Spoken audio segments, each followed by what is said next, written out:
As local news gets. News 12, Long Island. There is a new battle to help combat veterans who are suffering from PTSD, or post-traumatic stress disorder. Yeah, many who have the condition are often dismissed from the military, then denied help once they get back home.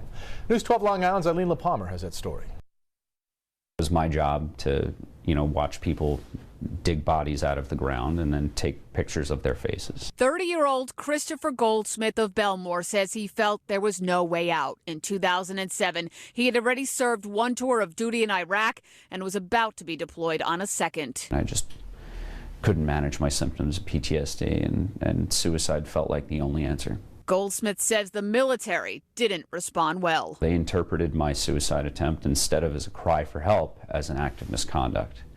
And they saw fit to kick me out of the military with a general discharge. There are 5 types of discharge from the military. Only honorable gets you full benefits.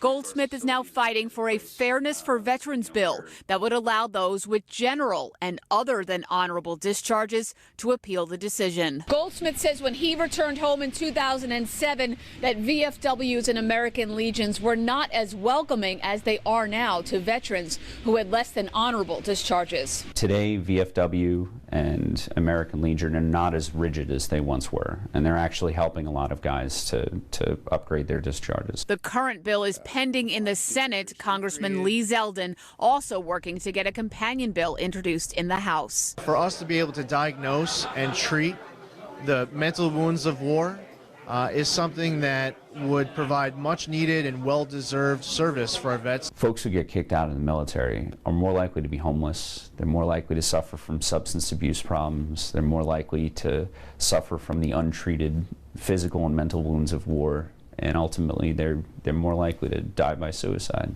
The proposed legislation also has the support of Congressman Peter King, Congresswoman Kathleen Rice, and Senator Kirsten Gillibrand. Veterans advocates estimate there are currently 100,000 veterans living home now without access to all their benefits because they were unfavorably discharged due to conduct related to post-traumatic stress disorder or traumatic brain injury. Eileen LaPalmer, News 12 Long Island. A statewide program that helps vets dealing with PTSD could soon be available across the country. These men and women being able to get their story out, express their troubling mental imagery, the things they saw they don't want to talk to their family about. It's the first step. It's called the Joseph Dwyer Peer Support Program. It's named after the Mount Sinai soldier who lost his battle with post-traumatic stress disorder back in 2008. Congressman Lee Zeldin is behind the nationwide push and plans to introduce the measure in Congress next week.